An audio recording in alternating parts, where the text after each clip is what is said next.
What's up? This is Jordan Gray from Half Lit and DopelivenTV. Hey, this your boy Don Ritchie representing the Midwest 219 Stand Up. Hey, what's up, y'all? It's Lamar Tate. This is your girl Monifa. Hey, what up? It's your man Dave Hollister from Blackstreet. You know what this is right here. This Trigger Tretch in the building. Hey, what's up, y'all? This is your boy Jason Weaver. And whenever I'm back home in the Chi, I'm checking out Dope Living TV. Hey, it's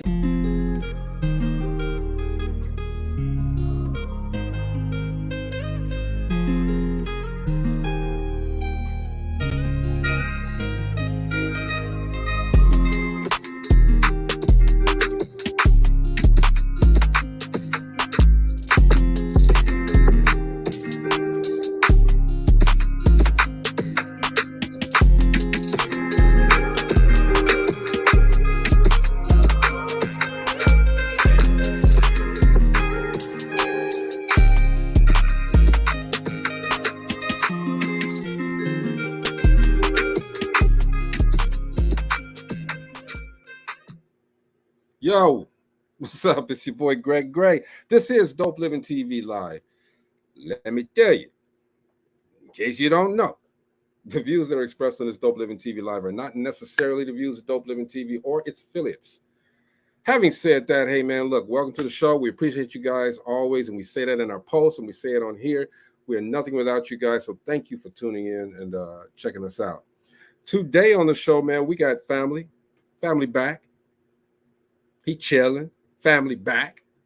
We got stuntman, actor, and now philanthropist, Mr. Donald Love Jr. on the show with us today, hanging out with us. He got some special things he want to talk about. We had him on before, but we want to get deeper into who the person is as opposed to what he's doing. We get involved with the person. So that's what we're going to do today. That's how we're going to act. Y'all know how we do. We're family, right? What's up, Gina? Hey, Gina doing the Gina today. All right, yes. Hey. What up, Maine? Bye-bye. Everything good? Uh-oh. Yes.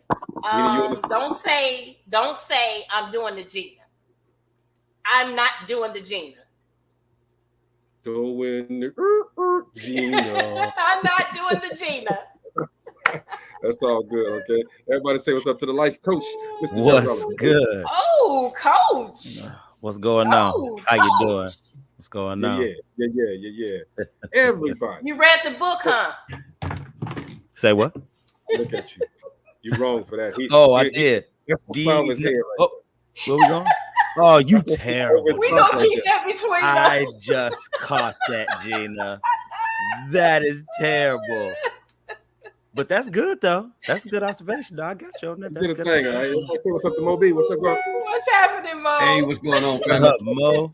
Oh, man. Mo's good, boy. White liquor over there. He got the white liquor over there. Yeah. Mm-hmm. Nah, you don't mess around. No, this is white liquor, all right. We got it in our water. Showing it's called H2O. God's nectar, as I like to call it. It's called H2O. Y'all got plenty of names for just plain old water. It's all good, though. Everybody say what's up to my man's Zell Cross. Zell. What's going on, everybody? What's happening? How y'all feeling today? We are pretty good, awesome. I just call water life. You know, we need water. That's life. That's what it is. That's Bruce Z. Bruce. How y'all feeling today? Everything's good, man. We're here. I'm here with my family. That's what's up. We about to have a good show today. That's right. Definitely. And it ain't good. It ain't good to keep family waiting, okay? So while we keep doing this, okay, let's bring Donald on right now. He's drinking the white liquor too. He drinking Donald got H2O too. D-Love, what's going on, Donnie? What's going on, man? What up? What's happening? Welcome back, Donald. What's happening? Welcome back, But bro. no, this isn't. Thank you, brother. Thank you. But this isn't H2O. This is actually mushroom coffee. That's what it is. Mushroom You was coffee? telling me about that. You heard Yeah. right. That's You heard right. interesting. Made out of real Okay. mushrooms? So listen. Okay, about to put you on, Gina. About to put you on. So, um, going to okay. So let's just say if you're like a big gym head like I am, I usually take a lot of like pre-workout, so like a lot of caffeine. Occasionally, I'll have like regular coffee, but um, previous weeks had like kind of like my system felt like it was almost like shutting down, so because the caffeine content was so high, my body was like, hey, this isn't really doing anything for us, so we kind of need to stop this like right now. Okay. So, okay, cool. Did some research and I came across this stuff called Rise Mushroom Coffee. RYZE. And I knew we was gonna talk about it. So I'm not affiliated with it or anything like that. I'm just a person that absolutely loves to take care of themselves, especially when it comes to the internal stuff. So this is that product right here, Rise Mushroom Coffee. Okay. Yep. It's So definitely look that up. It's got about like 6 different types of mushrooms in it. Obviously, all grounded up and compacted to almost like a powder. All you have to do, add boiling water to it, add some honey, and it's absolutely delightful. I'll Really take is. your word for it. Oh yeah. Is it not? I mean, is it nice for real like that? No, like seriously, all jokes aside, all BS aside, it is absolutely it is phenomenal. It's fantastic. What is it? Caffeine free? It is. There's no caffeine in it whatsoever. So Oh, is that's this what's an up. alternative to coffee? You know they're gonna get a call from me, right? Sounds good to me. That's how it works. I'm gonna get a call. They're gonna get a call from me. But hey, man, again, man, great to have you back on the show, man. Donald, sir. Zell too. These two guys are actors and stuntmen, and they're doing the thing out there in the industry. But we want to talk to you. And you can give us a brief catch up about what we talked about before. But today we want to talk about you and what you do. Who is Donald Love? You know what I'm saying? And find out what makes you tick and how the makeup of Donald Love gets you to that next level. You know what I mean? Yeah, absolutely. So you just want me to go ahead and dive right into it? Well, he said no warm up, nothing, no foreplay, nothing. That second reference, Jenny, you need to slow down. Just going on in there. What kind of book was y'all reading this evening? Her head is in places. G. Kelly up there, Let's man. move on. Maybe like a brief overview, right? So not in depth like last time. Brief overview and then jump into what's new. Zell, you know what? Zell, you give us the brief interview and then we're going to go on and we're going to get into, what Donald does and who Donald is. Let's go, Zell. It's your turn. So we've got Donald Love Jr. here, actor, stunt performer, philanthropist. He does it all. What doesn't he do? He's a Renaissance man, right? We're grateful to have him on the show for the second time. Donald has been stunt double for Mr. Terry Crews on Tales of the Walking Dead, the pilot episode 1 that aired on AMC about a month ago now, right? So right now we're going to catch up with Donald, see what he's been up to, and see what's coming in the near future for him. Donald, what you got, brother? Holla at me. That was great. Yeah. That was great, Zell. That was great. Yeah, that was really good, really good. So recently, well, I think last time we talked about the stunt auditions that I went to. Did we touch on that? Slightly, but we can retouch. Yeah. So really, this was about I would say about a month and a half, maybe ago, something like that, close to about a month and a half. They had stunt auditions down there at downtown Atlanta at Joining All Movement. And over, I want to say, close to about 300 stunt performers came out, but they were looking for all different types, sizes, male, female. So I'm thinking that whatever the movie production is, that they're going to be shooting it sometime between October and November. So really, everything's been kind of low key right now. and just waiting till that number, gets pulled. My number gets pulled, but I think sometimes it's going to be coming very soon. That's what's up, man. We know it's going to be coming soon. And again, we love having you. Zell is a part of the panel as well. We love having you guys on because it gives us a whole different dimension as to that industry as well.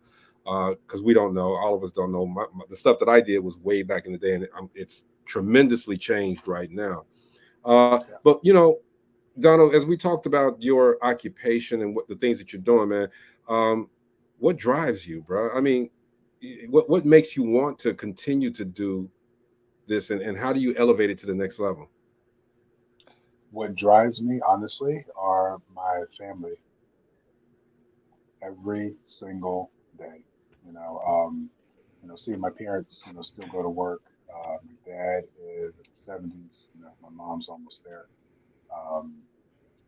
Seeing them go to work every day, just not necessarily struggling per se, but knowing for a fact that at their age, it's time to retire.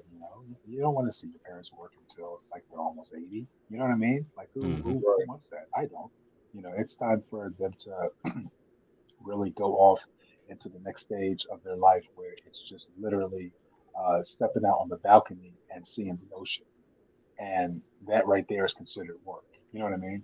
My mom, she does children's books, and I know for a fact that she would love to do that full time. Because it's something that she loves to do. She loves to create as well. You know, so I would love to just come home one day or call her up one day and say, "Hey, mom, by the way, so you can go ahead and put in your 2 weeks of work because you're officially retired." Same with my dad, and really just honestly just giving my entire family, setting a new standard, for the love family, for us to all come up higher, not just myself, so we can all go to that next level. But I know that I'm going to be the one to take us there, obviously with God's help, obviously. Absolutely.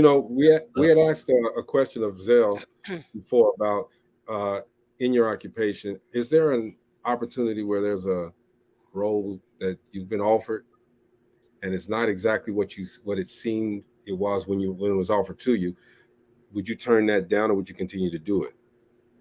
And Zell, I want you to answer that as well. Yeah. Okay. So honestly, I look at it like this. If it is a role that if it's a role that I'm given, I know it's for me. That's just what it is. At the end of the day, whether it's acting, whether it's stunts, um, you're putting on a performance. That's really it. I mean, everybody has like their own like morals or whatever, in lack of a better term, when it comes to choosing what not to do or I'll put it to you like this. Okay, so I actually was going to be a part of another film that got that was in production earlier this year. Okay, so this was right, I want to say right after we filmed Camp Agony, or was it before? Maybe it was before Camp Agony filmed, but I didn't have I got the part for it. Um, Went through backstage.com and sent in a reel. They wanted a self tape for it. Sent in the self tape. I didn't get that particular part, but they wanted for me to play this other officer role, so I got that role there. But it wasn't until I actually got into the meeting room and kind of met with everybody. It's like, okay, well, there needs to be some sort of a flow, a professional flow into it. The energy needs to be right. And for me, I'm very keen on where the energy is. If the room is balanced, if there's love, if there's peace, if there's even if there's chaos, I just need to know where it's coming from. But there was just the energy was all over the place. People were on time. The lead actress, lead actor, or whatever, they weren't there. The assistant director, they weren't there. And I get it. Like everybody has stuff that they want to do or have to do or whatever like that. But even if they're not able to be there, You could still, I'm sure, get on your phone, i.e., like we're doing now, do some sort of a Zoom session or something. But but that particular role, I didn't take. And Zell, how long we were talking about that? We were probably talking about that for what, like a week, Yeah, almost. about a week. Yeah. Yeah, because I told Zell about it. I said, bro, I don't know about this one here, man. I just something is telling me to back off of it. And he said, Hmm. bro, just pray about it. See what the Lord does. See how you're led into it. So it wasn't until then, I had to make a decision. I said, Zell, I'm not gonna do it. And then as soon as I made the decision, that's when a huge weight got lifted off. And I said, okay. I said, bro, that was it. This is what I was supposed to do. That was it. Well, I have a question. Well, real quick, let Zell answer the same question. Okay. Okay. I was selected to be a part of an independent project. And first of all, for those that may not have watched Donnie earlier when he did his first episode, Donnie and I went to stunt class together for 2 weeks in Beaufort, Georgia. So happy anniversary again, brother. So it's been a little over a year. We was in school August of last year, right? Yes, sir. Yeah, so it's been a little over a year. So since then, this has been my brother. So we had a common bond, connected actually in class, and we've been brothers ever since. So like I said, when you guys talked about Donnie coming back on the show, I'm like, I was just talking to Donnie earlier today. Right. So Donald and I, we talk all the time. Okay, so to answer the question, so I was selected to be a part of an independent project actually earlier this year. And I got the script, and the script heavily used the N-word. And I was, it was in my dialogue to use the N-word. That word has a lot of power. We could say amongst each other, we could use the N-word, and it's okay. It's like Nigger is different than Nigga. Like it,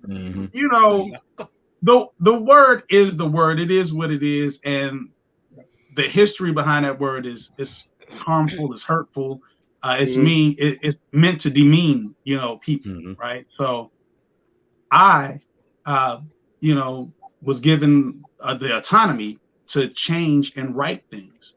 So, in order for me to be a part of the project, I changed the dialogue. I changed everywhere that word was. And I made it something else, brother, fam. Let me change the word to have a more meaningful impact, something that will resonate with me, with my soul, with my spirit, and be more reflective of who I am. Because long after we're gone and we are pushing up daisies, the images that we portray here, especially if they're on film and television, they last a lot longer than we will. So I don't want to be associated with the usage of that word in a way where I'm talking to, it's not an endearing word for me to say that to my brother, because other people are watching. We got a lot of people that are viewing it. And if you're saying that the word is okay to use, now what happens when a white boy calls you that? And you like, wait, we can say it, but you can't say it, right? And they're like, but you say it all the time. Like, NWA, like, can I call you that with an attitude? We feel a certain type of way about it, but in order for me to be a part of the project, I was able to change my, my dialogue within the script in order to make it more reflective of how I talk and how I want to, be represented and how I want to address another brother that looks like me. So I was able to do it because I had the power to change the words. Words have power. We know that, right? So we know that they say the pen is mightier than the sword. And that's true. It's like, if you say it, if these words are written and you're using that, you can either empower people, uplift people, or tear people down and break them down. So I would rather uplift, especially our people, because we got CMB, right? Yes. Right. Facts. Absolutely. My question is to both of you. What is your backup plan if you were to never be able to do what you're doing right now? Go ahead, Zell. That's a good one. That's a good question. I love the ability to flip real estate, but the other side of that coin is there's so many things you can do in this business. Like I said, I started writing, so I could be a writer, I can be a producer, I could be a director. There's so many other hats you can wear in the world of film and television, and even in stunts, you could be a stunt coordinator, you could be a rigger. You could be a safety coordinator to make sure other people are safe while they're on set. So there's a lot of other hats you can wear other than being a stunt performer or an actor. So even creating projects that give our people, Black and brown people, a positive look, a positive spin, telling uplifting stories, stories that allow us to be the heroes or the sheroes of the story as opposed to the villains and the bad guys. Like, I think that's impactful. So writing is key. I also write children's books. So I know Donnie was talking about his mom writing. So, and Gina, I know how you get down. I'm gonna have to send you copies of my book. So Send them. I write. Send them. Listen. So what I would love to do is turn my books into animated series or animated film. So that's another. That's a stretch goal for me, right? So, man, like when I saw the movie Zootopia, I was like, "Yo."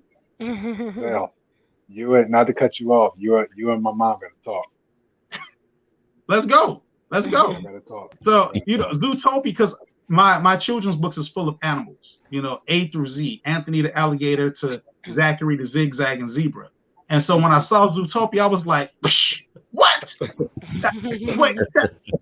That's similar to where I want to be.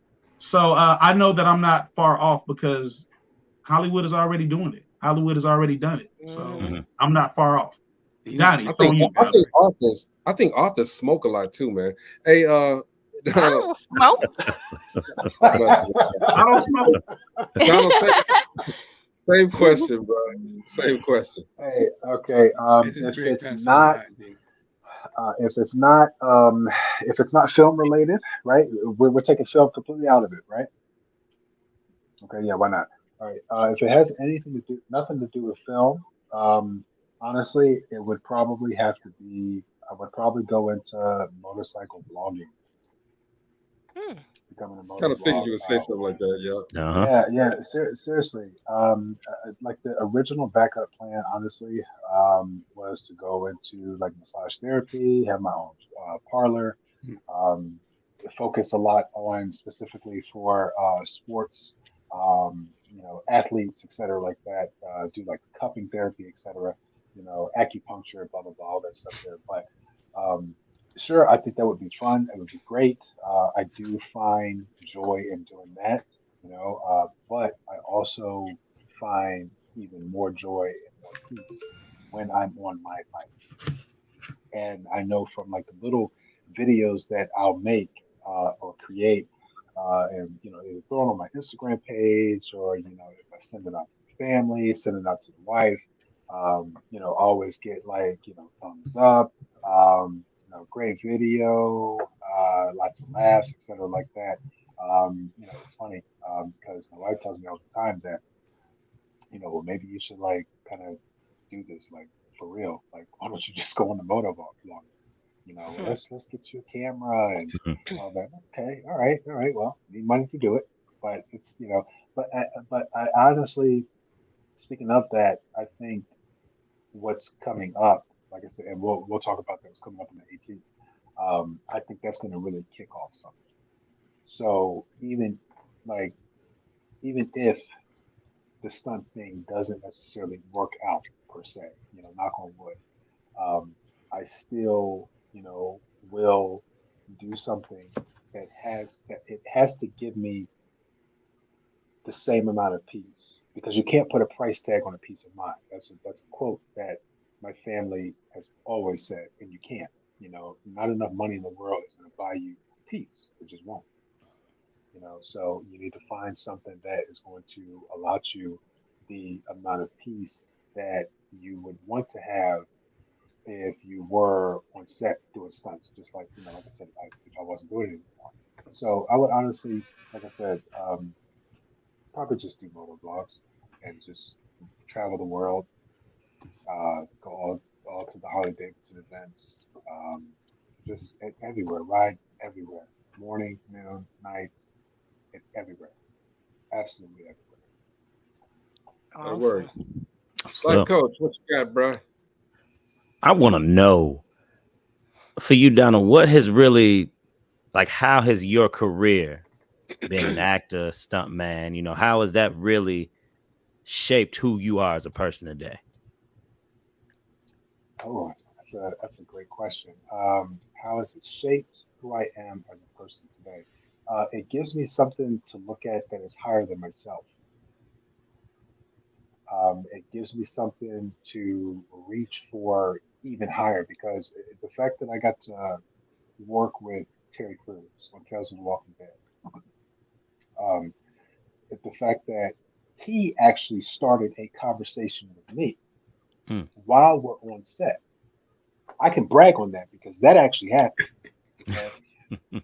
Let me give you guys the play by play on how it happened. All right. So we're on set. I'm dressed out. Okay. I am at this point, it's like a basketball game. I'm in the game. Right. So we're not, yes, we may be on the bench, but we're not joking. We're not kiki and ha ha. We're focusing specifically on the game. So I have a stunt coordinator who is probably about every bit, maybe 4 or 5 feet in front of me, and the director. Okay, um, they're both, talking about the next scene, the stunts, etc., like that. And I have, I'm kind of bent over like that, my hands on my knees, and I'm locked in on what they're talking about. I'm looking at the screen monitors. I'm looking at the set. I'm looking at the lighting. I'm looking at I'm looking at everything. I'm locked in. And all of a sudden, on my left, on that right there, right there, all right there. All of a sudden, I hear this. I feel this. Hey, man. Um, so where you from? And I happen to look over. Oh, oh, it's Terry. Okay, he wants to know. He touched right there. All right. He wants to know. He wants to know where I'm from. That's what's up. Just you feel me though. So ever since that right there, it shot, conversation, up to the moon and let me know that there's levels to this and there's another level that's even higher than that. And that was high. So to answer your question, to go back to it, it lets me see that even from working with Tales of the Walking Dead and Terry Crews and AMC, that there is something higher. It's funny because Zell, check this out. What did I say to you? I want to say I told Zell it was probably a week after that we had wrapped, and so of course, he was asking me, excuse me, how I was feeling and stuff, and I said, brother, I'm great, man, I'm great. I said, but I said, this is not it. And he was like, what do you mean? It's not it. He said, dude, that was an amazing opportunity. I said, yeah, it was. It was a fantastic opportunity. I said, but I think that there's something higher than this. Not to say that this is like super low, because I mean, look, Tales of the Walking Dead, Terry Crews, AMC network. Come on now, that's heavy.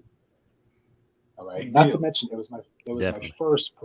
my first professional job. That's a huge deal. Okay. All right. Let the facts speak for themselves. But going back to it, that let me know right there. Like I said, that there's another higher level. And I told her, I said, dude, man, that was good, but that's not it. I said, there's something else that's higher than this, and there is. So that is what drives me to keep going higher. Be better than you were yesterday. That kind of deal. So if that makes sense.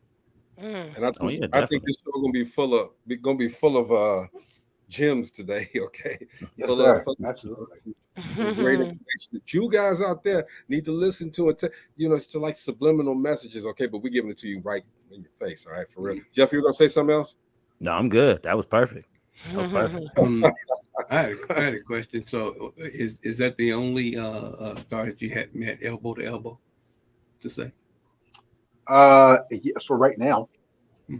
He said And, that's and just that's more to enough. come. More to come. right. Exactly. Right. More to come. That's right. Right now. That's right. I got For at how could I say at Terry Cruz's caliber, you you. know. Zell, he But playing yeah, on TV One. Yeah. yeah, right, Killing, right, I don't killing count. folks. Yeah, you know. Oh, I don't count.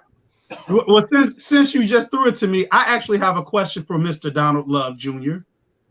Okay. Donnie, my question to you is, what do you say to people that tell you that stunt work is dangerous? Okay. it is. All right. Right? Check, Don't On the other nobody want to side, get check it burnt out. up, jump off exactly. a building. That's how we looking Okay, at it so over here. here's the thing. Here's the thing. Um, okay, yeah, some stunt work, absolutely. Can it be very dangerous? Absolutely. But again, there's levels. Mm. There's levels of danger to it, right?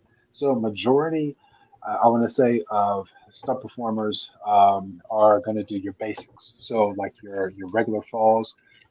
It doesn't necessarily have to be high falls, but it could be just like, oh, you're going to come in here and you're going to trip and you're going to fall to the ground. Okay, your basic type of falls like that. All right, and of course, obviously, your fighting choreography. Notice what I just said: fighting choreography. There's a key word in that: choreography. Mm-hmm. Mm-hmm. Yep. It is a dance. Mm-hmm.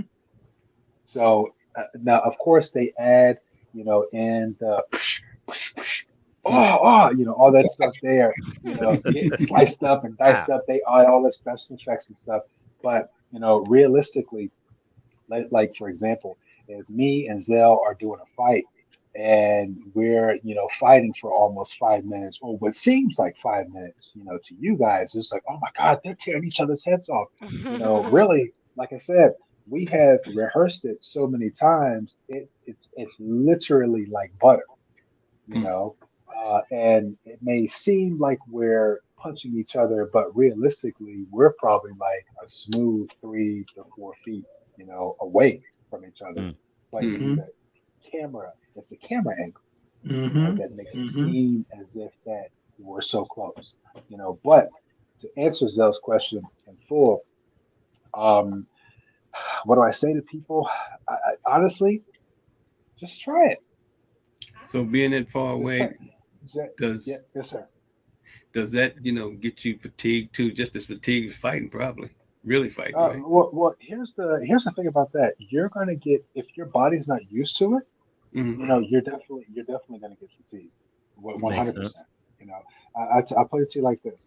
So when me and Zell went to LA Stunts, right, for the stunt training camp that we did, okay, um, the first week is what they like to call a boot camp. Mm-hmm. Okay. And that's exactly, what it is. So for individuals who, don't necessarily, work out or do some sort of body, training, um, not necessarily you have to be in a weight room for 8 hours a day, but some sort of just physical activity, it could be twice a week, it could be 3 times a week, because, you do a camp, just one week, you're, well, not even a week, just a full 8 hours of one day, you're going to feel it, and realistically, as far as the time sake, 8 hours is nothing compared to what you're going to be doing when you're on set. Mm-hmm.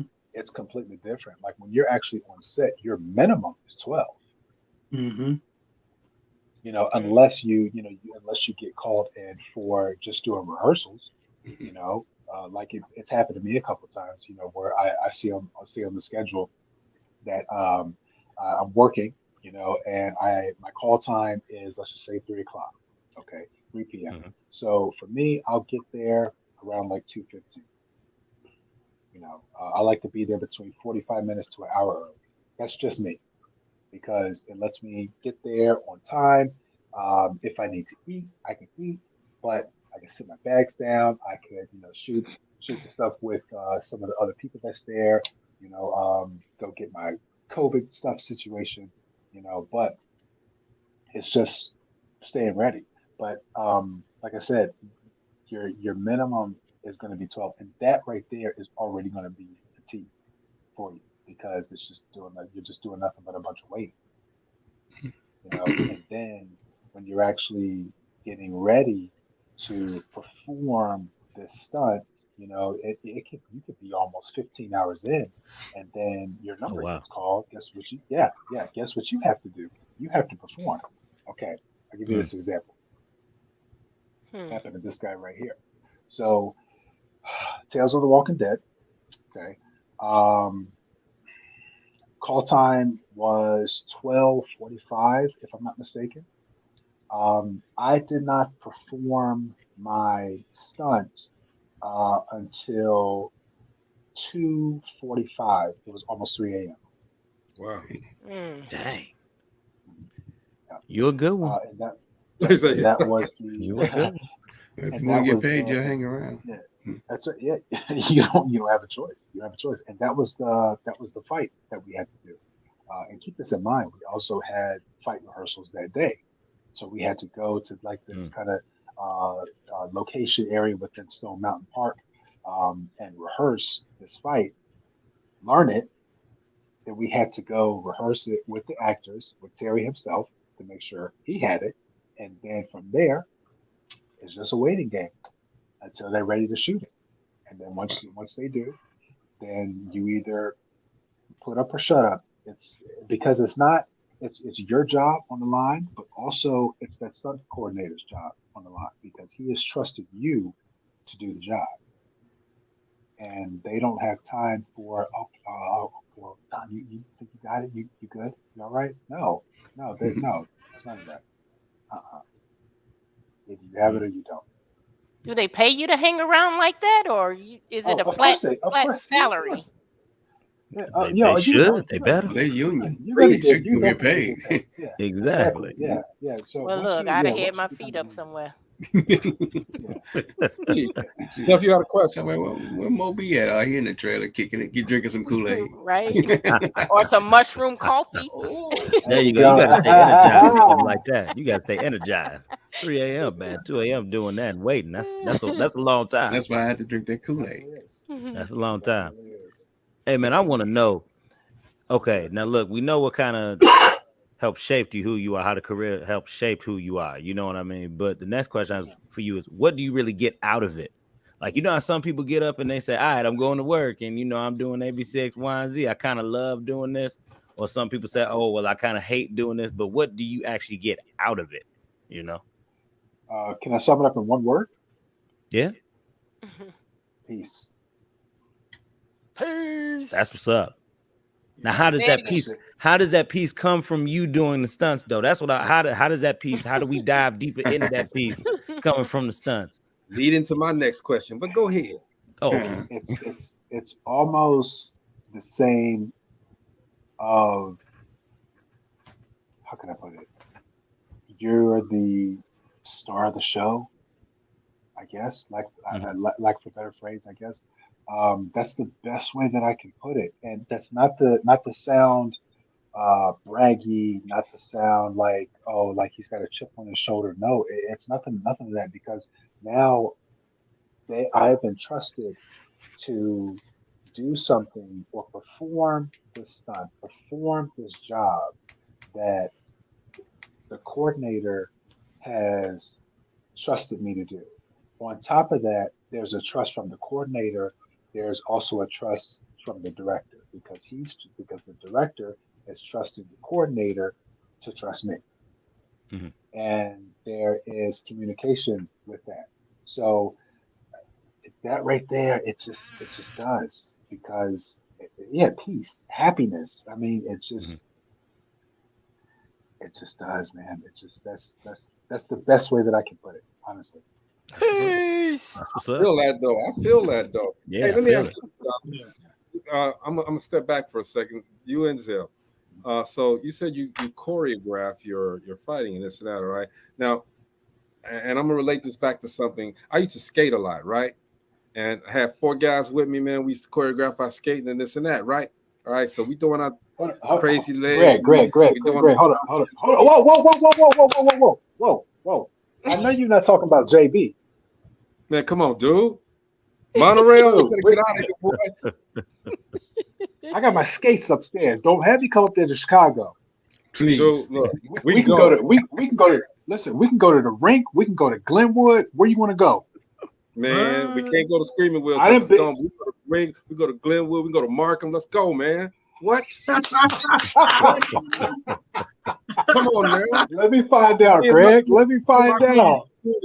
My crew, we used to do this. My brother, a guy named Michael and his brother, man, we used to go out there. We do all that stuff. But anyway, when we choreographed our little moves, we sometimes got our skates crossed up and we fell.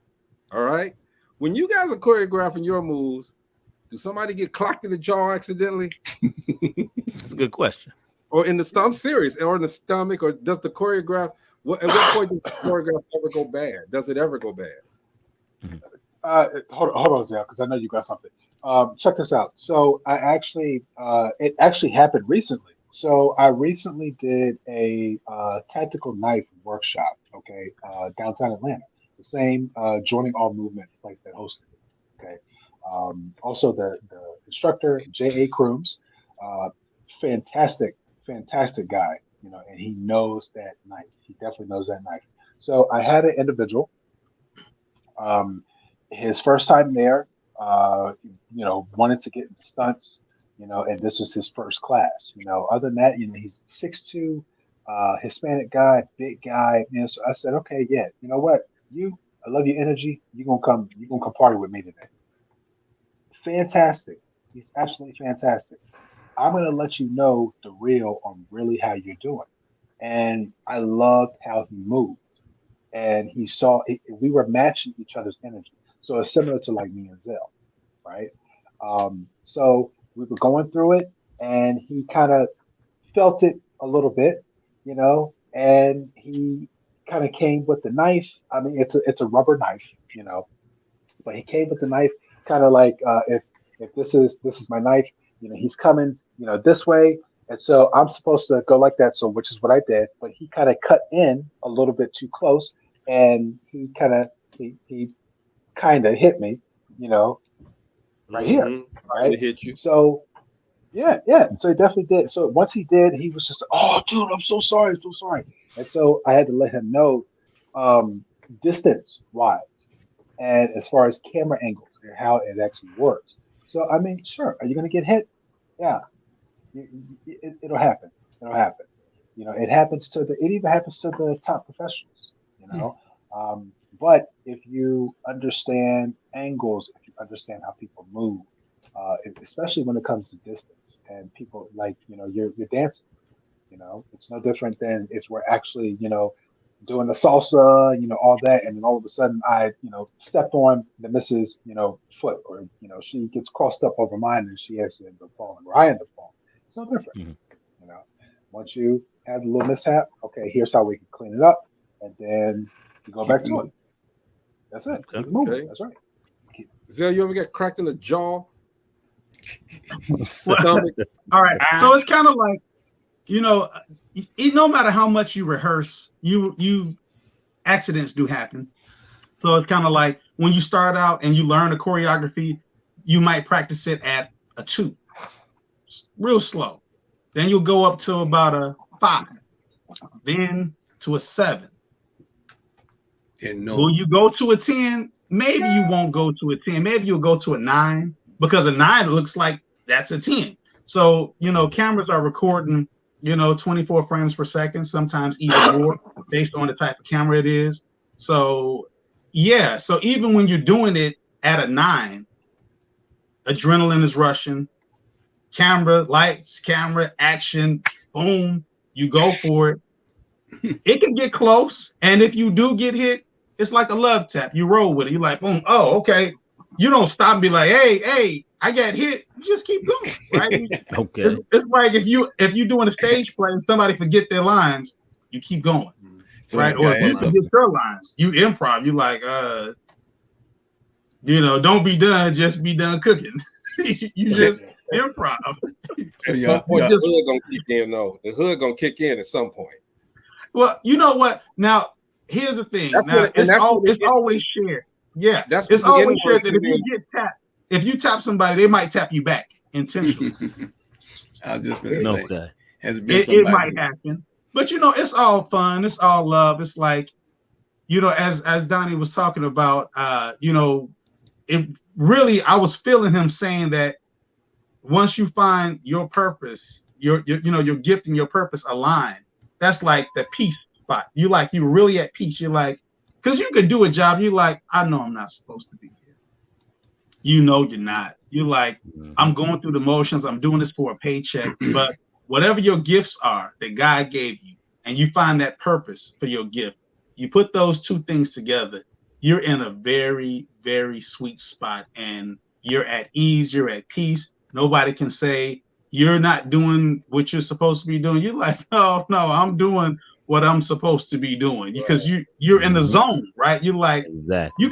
you can't tell Jordan he wasn't supposed to be a baller. You couldn't tell Kobe he wasn't supposed to be a baller. He's like, yo, I got these God-given gifts. Even if I had to work to hone that skill, that gift, that talent, once you're on the court, it's go time, right? So yeah, every now and then an accident might happen, even during rehearsal. Sometimes, a fist might graze you, might hit you in the lip, and you're like, got me, okay. And then they know, like, oh, okay, I came in too close. Okay, my bad. So then you make adjustments, right? So you make adjustments so that dance can look pretty.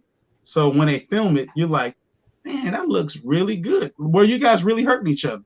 Nah, it's a dance. It's, no matter, like a John Wick movie. You watch that, somebody might have got hit, possibly, but they make it look so good that, you can make adjustments. You're like, okay, you hit me here. Okay, well, maybe, let me do this now instead of that. So could your choreography be thrown off? Possible, but we are professionals. So get back to it. You get hit, you're like, okay, let me get back to this choreography.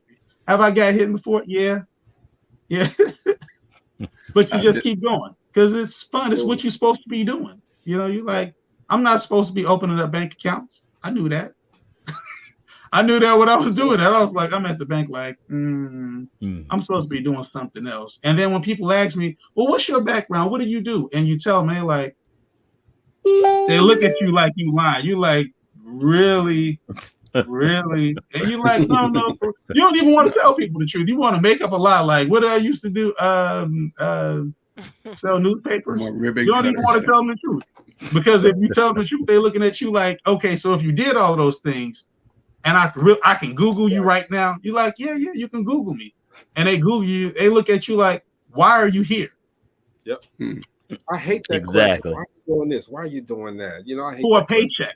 Yeah. Right? It's like, I'm here for the same reason you're here. You need a paycheck. I need a paycheck. That's why I'm here. So I try to avoid certain jobs where I'm like, I know it's not what I'm supposed to be doing. Let me do something else until I get to where I ultimately want to be. And I'm able to work consistently as an actor and pay my bills. So I think I answered the question. I'm sure I did sometime in that, right? Yeah, you did. Moby, you had a question. Oh no, I just if somebody did get hit, has somebody broke the professional and just got pissed off because they got hit? I haven't seen that. Okay. It hasn't happened. It hasn't happened to me. I mean, I'm sure it hasn't happened before. Absolutely. But here's the thing I wanted to piggyback on what Zell was talking about. This is why when they're doing contracts, for actors, they will write in the contract that this particular actor, by liability reasons, needs to stunt double. Not to say that they can't do the job, but you know what? We're going to have this actor focus more on just what we want him to do, i.e. his lines, the performance of it. For this particular person, we'll bring in a stunt double. Sometimes they'll even go as far as to write the stunt double in the contract. So it's happened, before. It happens more times than any, But like I said, that's why it's more so protecting of the actor. But it's funny because going back to the knife workshop that I came from, they had one for stunts and they had one for actors as well. And it was interesting to obviously see the stunt performers that were there. And you can definitely tell 100% that some of them have, martial arts backgrounds. boxing, kickboxing, cage fighting, or some type of, like I said, martial arts fighting. Even if they took like I said, a bag kickboxing class for a week, you can tell that they've done something. But the actor side, I mean, it's no shade, but you can just tell that they really haven't dabbled into the dark side, as they say, of when it comes to that, the stunt work or just fighting, period. But if that's something that they want to get into, sure, absolutely. But that's why if the actors are working with our stunt people, we take extra time to ensure that yes, it is about you, most definitely. But at the same time, I need to make sure that you know what you're doing when it comes to dancing with me.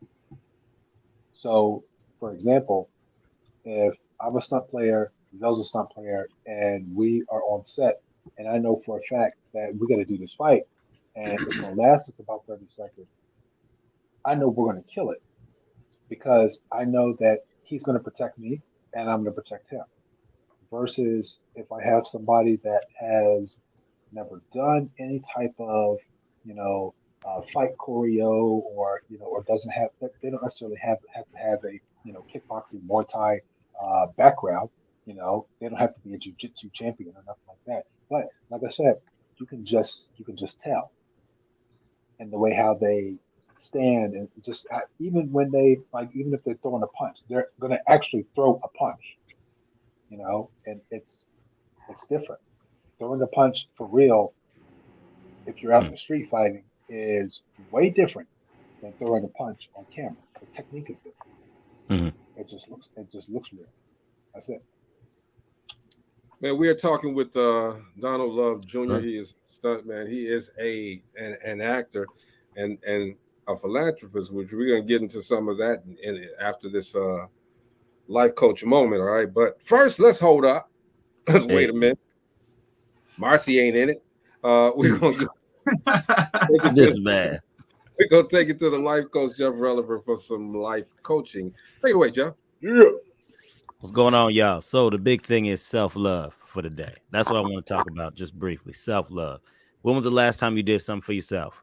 When was the last time you did something that brings you, as we talked about earlier, peace, joy, happiness? I got something to tell you. If you're frustrated, if you're really just trying to figure out how to do some stuff and it's upsetting you, take a step back and say, what have I done for myself lately? Because I'm telling you, if you continue to neglect yourself, your needs, and your wants, and you continue to please other people, that is not the road to self-fulfillment, people. Make sure you always take time for oneself. Remember, you only know you better than you. That's it. Nobody else can tell you that. So go ahead and show yourself some appreciation and some self-love today. That be the life coach, Jeff Relaford. He has his own podcast on Mondays. And hey, y'all gonna need to check it out, okay? Life coaching. Instead of paying thousands of dollars, you can get some of that for free. Very little. Very little. Said that, shut up. All right. Too much, dog. I ain't gonna give them. You can't give them too much, man. All right, let them whet their appetites. Let them get the anticipation coming. Jeannie, you want to say something? Yes. What? And you guys don't have to say any names, but you could put it in the chat, right? You could put it in a private chat. Just don't let Greg see it. I know in your career, both of your careers as stuntmen, actors, you have had to see some bad stuntmen in your days. I know you have to. What's the question? You look like you the cat that just ate the bird. You like this. Yeah, that dude, yeah, that right there. Yeah, come on, tell me. Have y'all seen some bad stunting? And what are their names? No. I just want to Google one of them.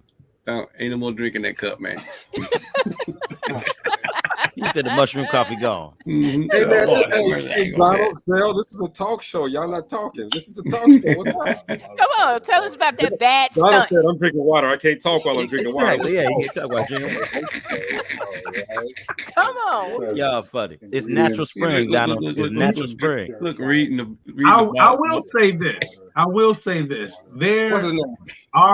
There are performers that leave room for improvement, and as long as they're coachable, they can improve.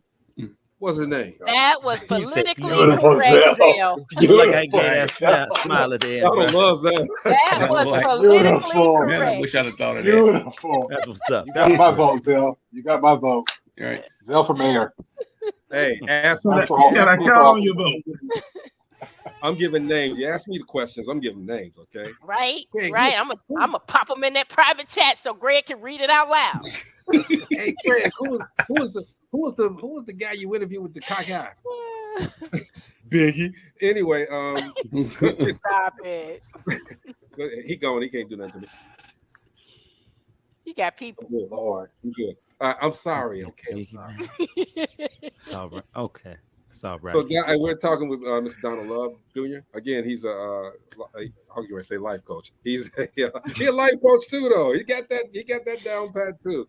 But he's man, he's an actor, he's a philanthropist. Okay, Donald, you're doing something. We talked before the show started, man. Okay, about what I know that you said that your objective and everything here that you do as a stuntman is peace. But in your everyday life, how do you create peace for yourself? One of the things that I feel like I have to do is when I get up in the morning, and I say that strongly, when I get up in the morning, because I get to get up in the morning. You have to start. This way of thinking came recently, and I go back to when I first really started to ride a motorcycle. This is the past like about a month and a half, almost give or take, that I actually really started to ride, and I started to. I know the risk every time that I get on that two-wheeled beast that's in my garage. You take a risk. I mean, hell, everybody takes a risk, getting in their cars, but there is a special risk when getting on that two-wheeled motorcycle. So with that, I start my day off by I get to thank you, God, that I get to get up, that I get to go to the bathroom in the morning, that I get to brush my teeth, that I get to wash, that I get to cook breakfast in the morning. It's that right there, and it leads me to as soon as I am getting on my motorcycle. Thank you, God, that I get to put on my helmet. My hands, are working. My wrists feel great. That I can, squat. Thank you, God, that I get to move my feet, around. That I get to stand up. Because at the blink of an eye, man, it can be taken away. Yeah. Facts. Quick. Yep. I mean, let's talk about it. God forbid I can go out here on a motorcycle right now, and I could just go right to the corner store, and drunk driver can come out out of nowhere and just fall asleep at the wheel and just boom, hit me. Right. Then what? Then what happens? Then we're going to have a different conversation. But just starting the day off and just thanking God, or whatever, whoever it is of a higher power that you believe in, but I know that for me, my Lord and Savior Jesus Christ has led me to exactly where I am now because he has kept this same. And this right here is its own walk. Like this has nothing to do with my stunt career at all. Stunts is a bonus. Acting is a bonus. But that being on that motorcycle has increased my way of thinking of just how life is, period. It's funny because even when I'm out, you know, I could be going to, pick the wife up, and I could just see so many people on the phone, when they're driving. It's amazing how the world you see the world different when you ride. Mhm. You really do. You know, I could be going 55 miles per hour down the freeway or something, and then I see somebody, you know, drive in, and then they're, Hmm. and I'm literally like, oh my God, you gotta be kidding me. Let me just move over a lane, you Mm. know, because on the motorcycle, you know, there is no time for Mm-mm. Right. there, there, It's there true. there's no time for it. So for me, I have to eyes and ears. I've got to almost my head has to be on a constant swivel. Well, Okay, Mhm. I almost have to feel like my head is like an owl. So you know, an owl can literally turn its head, you know, all the way around and almost do like 360 turning, right? So I've got to look everywhere.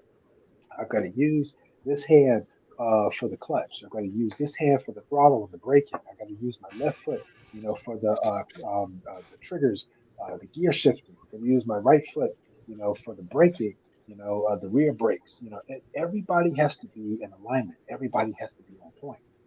So I Mhm. can't afford to look down, you know, at the phone, stay down at the phone for like 5 seconds, and then oh snap, oh man, Mm. like on Instagram, Facebook, TikTok, for what?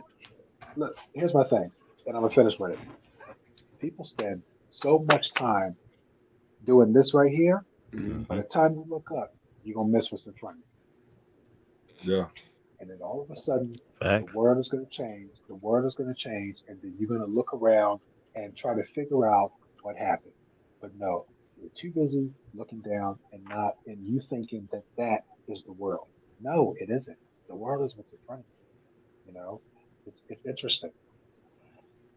I take my wife to work in the morning, right? So this is probably every bit 4 a.m. We leave the house, okay, on the bike, right? Take her to work, and she gets to work by 4:45. She goes in. Once she goes in, I sit in the parking lot for about 15 to 20 minutes, and all I Mhm. do is just listen. You hear peace, you hear quietness, you hear grasshoppers, you hear crickets, you know, you hear everything of the nighttime. There's no cars on the road, there's just nothing.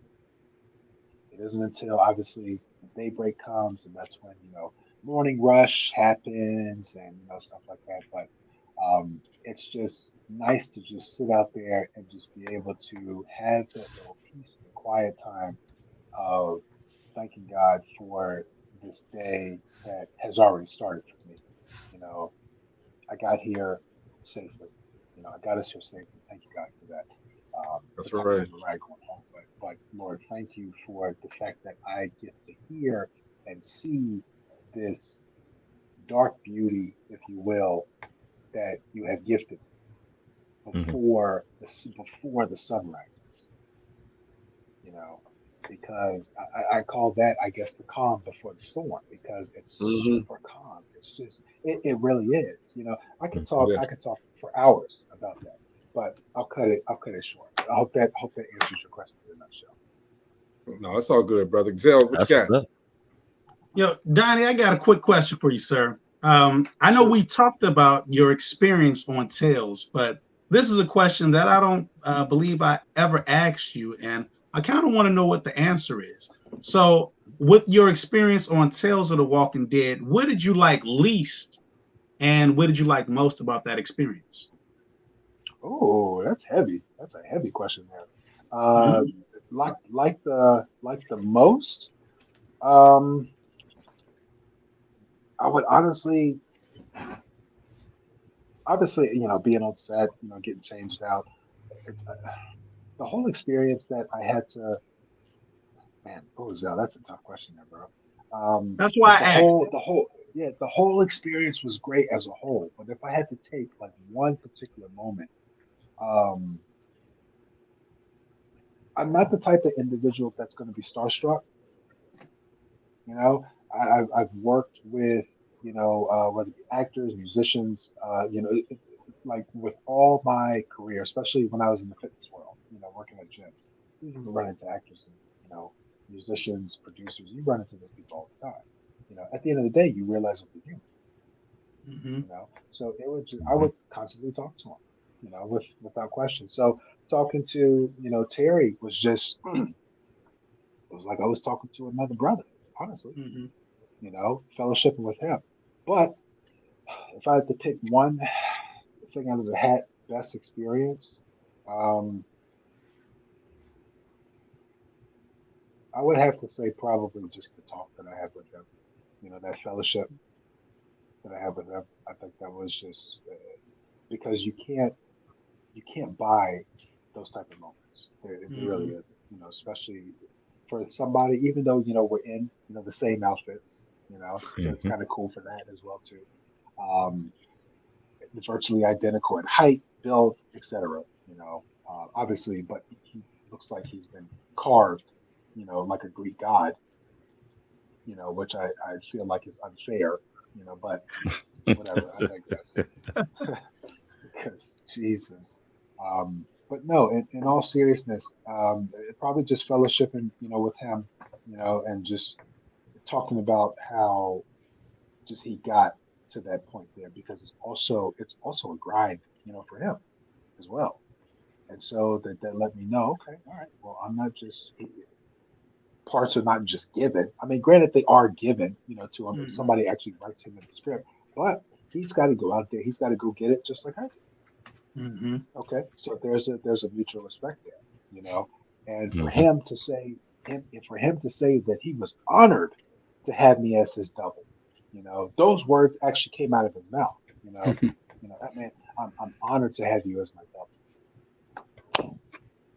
Hey, Oh, so big deal. before Okay, we need to switch gears a little bit because and get to the philanthropical side of Mr. Donald Love, all right, and talk Mhm. about the things that he's going for now, right? And we want to talk about a little bit.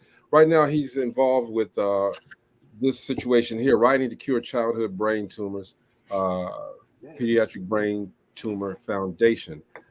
You want to tell us a little bit about this? Yes, sir. That is a okay. So the Pediatric Brain Tumor Foundation, they are doing a ride for kids.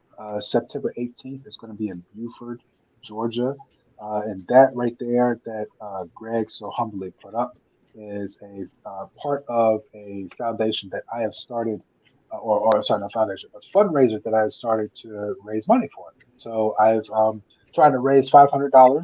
So thus far, I believe. I'm at like 200. I want to say two. I don't You're a know little right bit over now, half now. but okay. So okay, well, praise God for that. You know, but yeah, just trying to make it to $500. Just to, like I said, just go out there and have fun, ride for something, and do something that is going to be bigger than myself. Listen, at the end of the day, this is word for you. If you want something in life, if you want a situation to change, you know, if you want your current, you know, job to change or whatever it is, doesn't mean a job, it could just be a situation, period. You need to sow a seed, okay? Sow a seed Mhm. in your time of need. So with that said, that right here, what's happening September 18th is going to be me sowing a seed, right? Because I want something that's going to be bigger than the AMC Tales of the Walking Dead Terry Crews, you know, that situation there, you know, or it doesn't even have to be something film related. You know, I could go there and then all of a sudden I could get hit up by Harley Davidson or something and they could want to send me out to wherever just to test out this motorcycle. It could be something like that. But in your time of need, you need to sow a seed. So learn to give back. Do something that's going to put a smile on God's face for Him to say, okay, all right, I see you, son. I see you, daughter.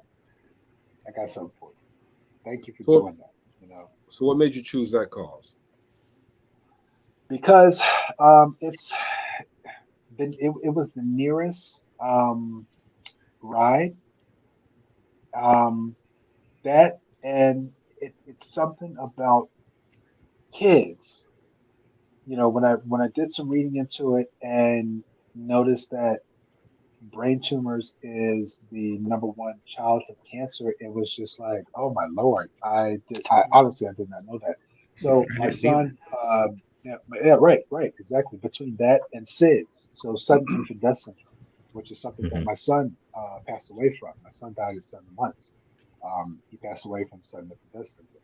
Mm. So realistically, of course, that's the sudden infant death syndrome is pretty much where doctors and scientists they don't know why babies die between the months of 1 month to For a 12. year. They don't make it. Yeah, they're right. They don't make it past a year, Mhm. and they don't have like a science. There's no science. There's no scientific reason behind it. So spiritually, I just believe that they did their purpose of what God wanted them to do, Mhm. and it was just time for them to go home. Hmm. That's it. And realistically, I'm okay with that. So this past Monday was my son's birthday. He would have been 13, this year. And I rode out to his gravesite, which I hadn't been there, to be honest, to be full honesty, I hadn't been there for grief. It's been over 5 years, Mm. easily. It's been over 5 years. Realistically, because I know he's not there, So, but anyway, but I digress. That was a whole mental thing with me. So, but something was pulling me out that way. So, told the family, I'm gonna go celebrate his birthday. I'm gonna go get some flowers, get a card, I'm gonna fill it out, and I rode my bike out there. Beautiful, gorgeous ride out there.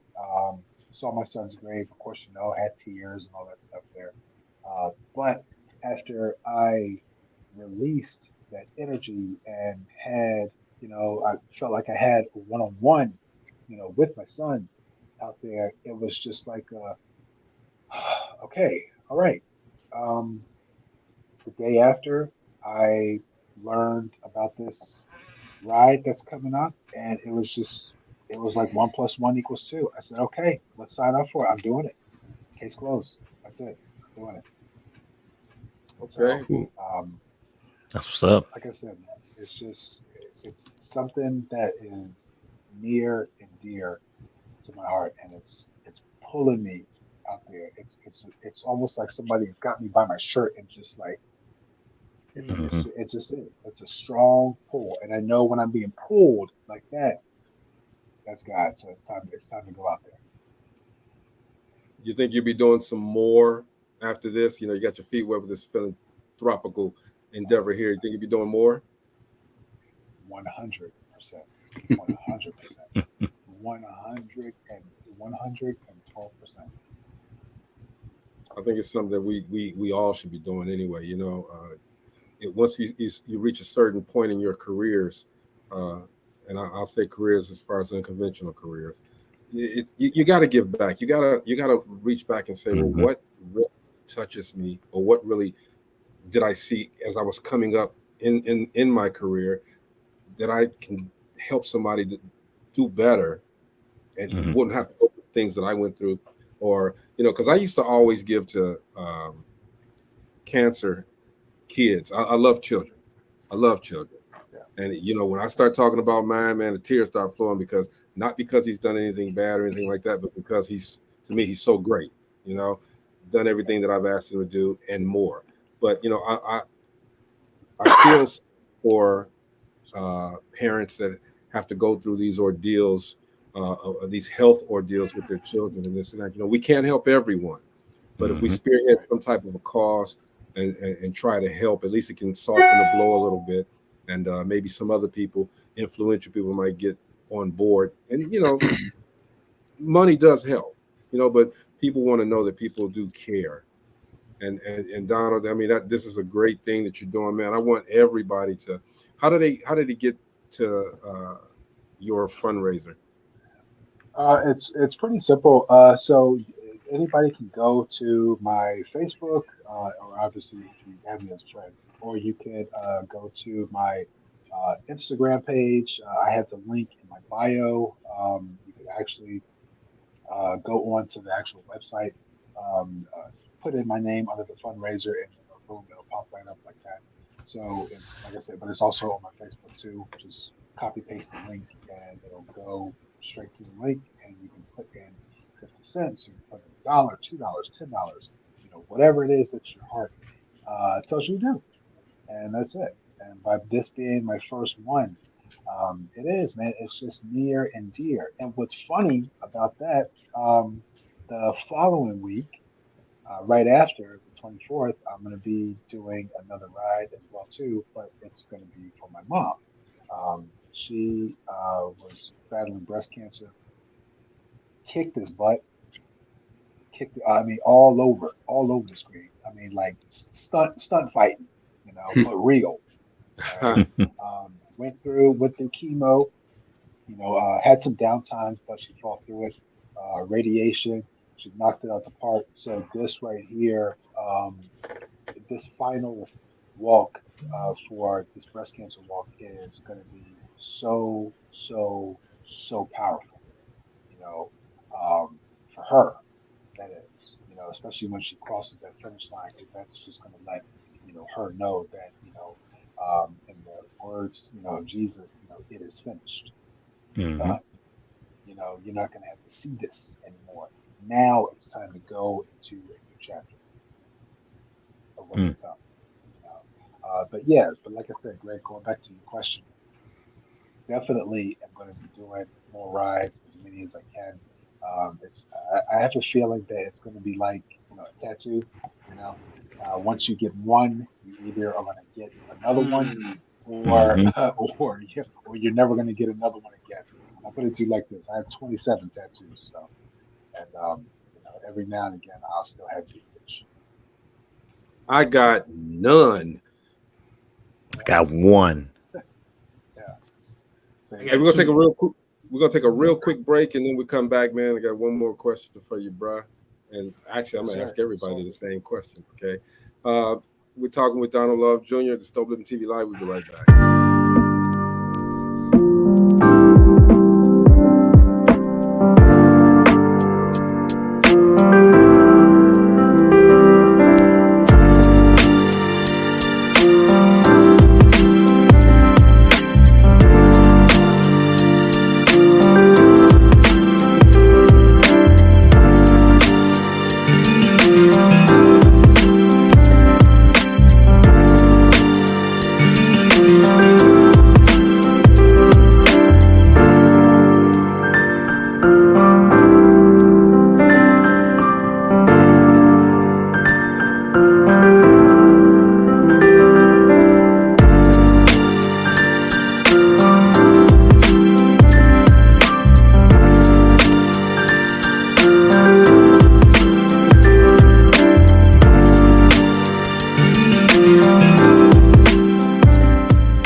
That was smooth. He's creating a platform for everyone to come and tell their story of how they turned tragedy into triumph.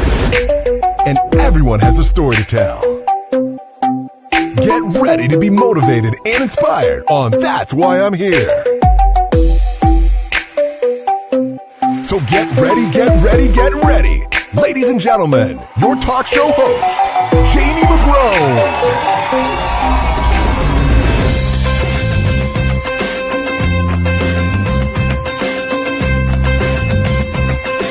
Hi, I'm Jamie McGrone from That's Why I'm Here.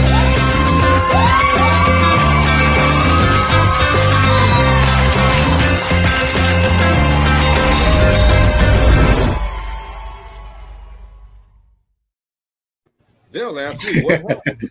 Yeah, what happened, Zell? It was in a private chat, but I'll tell you what happened. Greg's fat fingers. Anyway, man, that's what happened. I'm sorry. Make sure if you're in the Las Vegas area, November the 9th, go check out the Distinguished Author Guilds. It is a ceremony. It is a celebration of authors and literary geniuses. So Las Vegas, check it out. All right. Also, September the 18th, the same day Donald Love is doing his thing. All right. If you're in the Illinois area, Chicago, Indiana area, the Midwest, go to check out the live taping of Jamie McGrone's That's Why I'm Here talk show. It's an experience you do not want to miss. Again, we're talking with Donald Love Jr. I wanted to ask you guys, I wanted to ask everybody, okay? But I want to start off with you, Donald. And it's just a simple question. You can answer it like you want to. We're going to go around the horn. Are you happy? Ooh. Well, I'm gonna tell you now. That's loaded. That is loaded. That is loaded. Everybody getting the close up too. That's good. That's good. Terrible. That's good. Just throw the heat and nails up. That's all. I'm content. I'm content of where I am at this. I'm content and I'm aware of where I am at this current stage of life.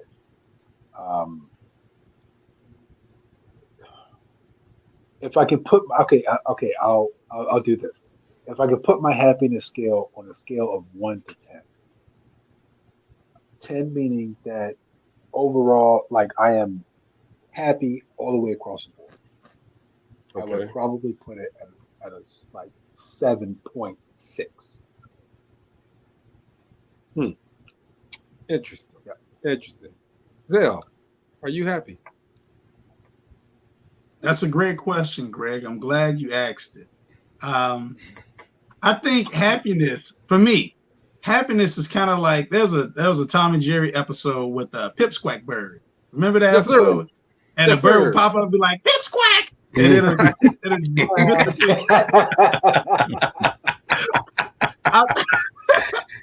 to me, happiness is kind of like that Pipsqueak bird, right? So it's kind of elusive. Like some days you'll be happy, and then some days you'll be like, I'm kind of in the blue funk. I'm kind of like I'm reassessing things. I'm kind of making some changes, some readjustments, tweaking some things, kind of like a sound engineer, where sometimes you got the perfect sound, and then you're like, wait a minute, the sound, it just went a little wonky. And it's not because of anything other than maybe sometimes the acoustics, sometimes things change, sometimes vibrations change. So to answer that question, I'm happy most days, but there are some days where I'm like, I could be doing more, like let me tweak it. Let me tweak some things. Let me change some things. Let me make some slight alterations. Nothing major, but just some slight tweaks to bring back that joy. I think we should, work for joy. Like, happiness is elusive, but joy, hey, joy is what we need in our lives. So most days I am, though. So am I happy? Most days, yes. All right, Moby, what you say? Man, I learned probably 3 years ago that the fact that I'm above the dirt, I'm happy, that right there is a blessing by itself. And, and who am I to complain about what God did for me that day? Because he told me I ain't have to worry about nothing as long as I'm with him. So I'm happy. Like Coach. You know what? Happiness is always defined by what it is you're doing at your current state and present time in life. You know what I mean? And I would say I am happy because I am most happy when I'm doing like the content creation. Y'all know I just got into editing videos and photos of little stuff like that. And also just life coaching. That's the big thing. That's the big thing, because to know that I am a person that has the ability to help someone. You know what I mean? You have a chance to be selfless. You have a chance to be selfless and worry about someone else's well-being. And then when you see that smile on their face and you know that you did a good thing or a good work for them, that's what brings me happiness. So I'm trying to stay in that space. I'm trying to stay in that realm of how can you say, service towards people in the lane that I'm creating for myself. So yeah, I'm happy. That's good. That'll work. Gina.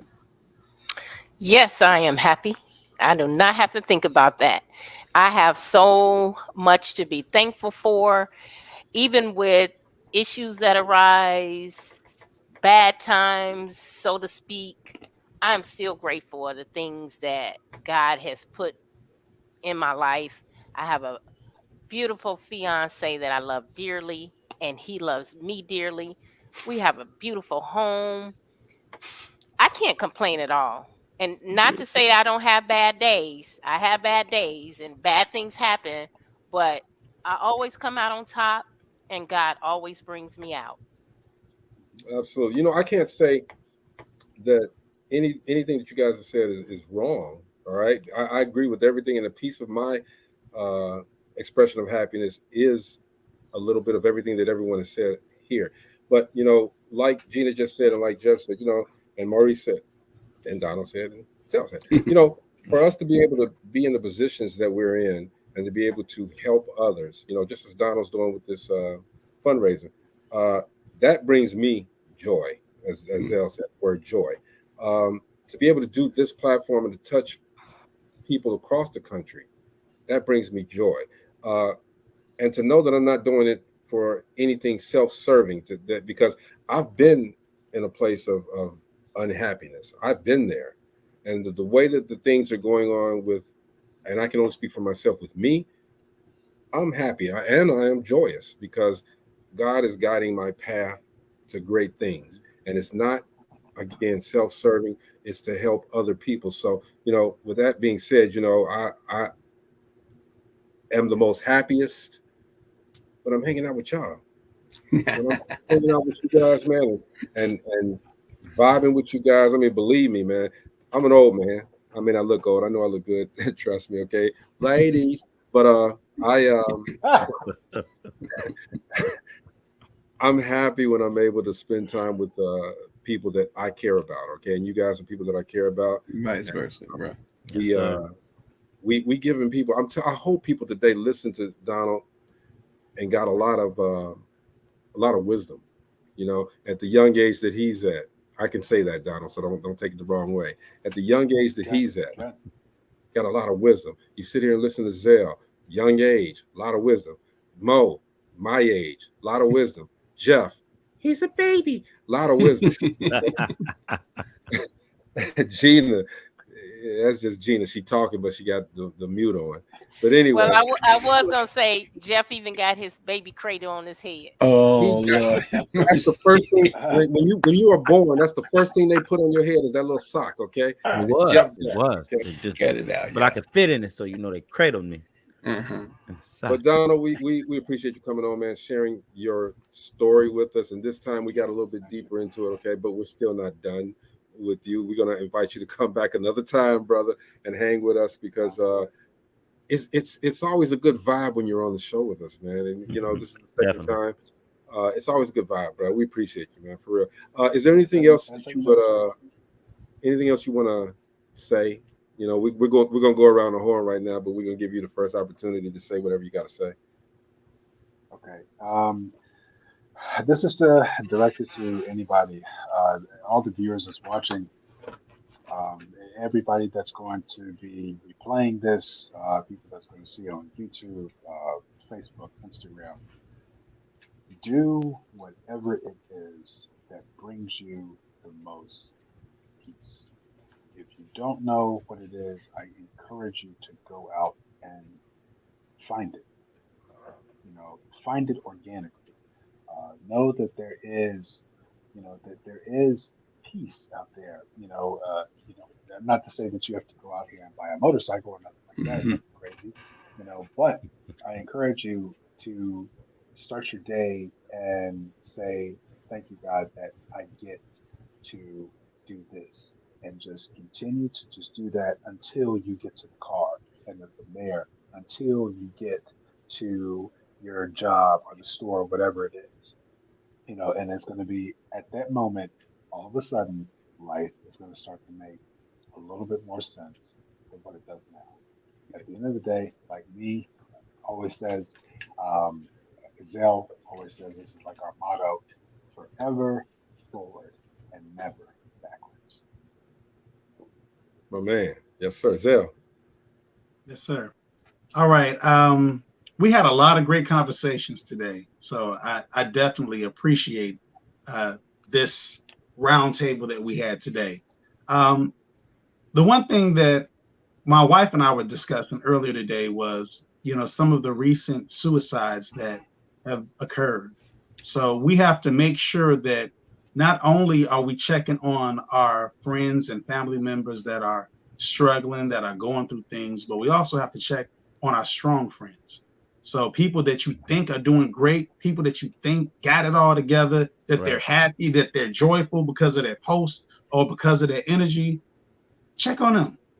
Yeah. You know, ask them how they're doing for real. Like, how are you? Donnie and I hadn't talked for a couple of days. I didn't just send him a message. I said, Donnie, I'm calling you today to check on you, brother. So check on your strong friends. That's what I got. Love y'all. Man, love you back, bro. Love your energy, brother. Yes, love your energy. I mean, if they feeling what I'm feeling out there, then that that people are taking this in and taking it to heart, to what you have to say to folks. I mean, I understand it fully because I understand where you're coming from. But I hope there's somebody out there, if it's just one, that's getting this energy that you're giving, brother, it'll be okay. Most definitely. Well, Coach. Hey, the big thing for me was we got some real answers about that happiness. So I just encourage everybody to really just challenge themselves and ask themselves, are they truly happy? Yeah. And if you're gonna ask yourself that question, give an honest answer and then do something about it. Yep. Add more good to it or change something about it. What's up, man? Real quick, I wanted to, Jeff, I wanted to really comment and compliment on what you had said earlier in your life coaching session about self-love, and just taking the time out to really like hone in on self-appreciation, you know, what it is that you like to do that's going to make you happy. Because I want everybody to understand that when it comes to yourself, it's okay to be selfish when it comes to your happiness and to find your peace. Because once you find that, that's the only thing that's really going to make sense. Now, not necessarily the whole world will revolve around you, but life is going to start to make sense. So that peace, that happiness, that self, that inner deep self, if you're not content, if you're not peaceful, if you're not happy within here, then everything else is going to be around you chaotic, you know. But Jeff, that was beautiful what you said earlier, man. I wanted to actually, like I said, I wanted to take some time and actually comment on that. So I appreciate that so much. Thank you, brother. I appreciate that, man. Gina. Yeah, all right.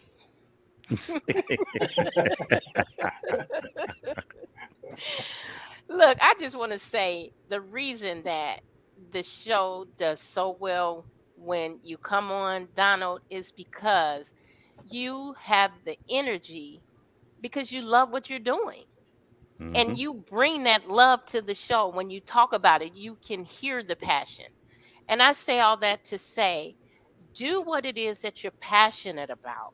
You know, if you have a dream, it's only a dream if you don't act on it.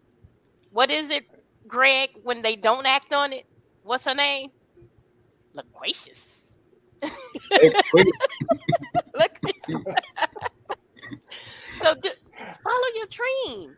I'm telling you, I had so many affirmations today about Distinguished Authors Guild, and I'm on cloud 9 right now. I am on cloud 9. Do what it is that you have a passion for. That's all I got. That's right. Absolutely. You know, I asked the question, are you happy for a purpose? Okay, I wanted these entrepreneurs, these people here on the panel to express themselves, and you guys did exactly what I need you to do. You express yourselves honestly and openly. But I want you as an audience to ask yourselves the same thing. And, you know, happiness is, God gave us this earth, everything, you know, and as I was talking to Donald earlier, you know, he's talking about the grasshoppers, the trees, the birds, the sounds, period. All right, before the traffic and everything comes in. God gave us this earth and he wanted us to be happy on it. Okay.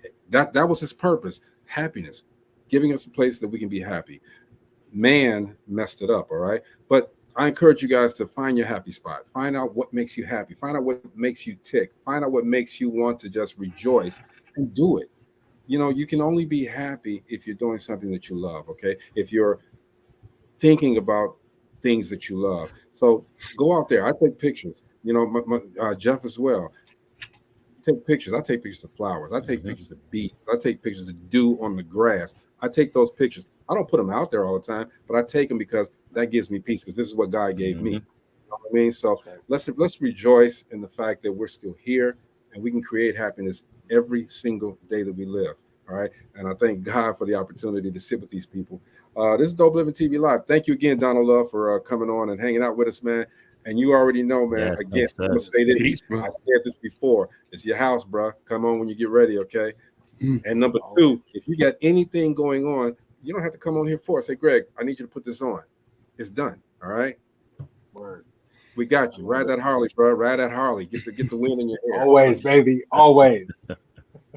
This is Dope Living TV Live. We'll see you guys tomorrow. All right. Have a great evening. Peace out.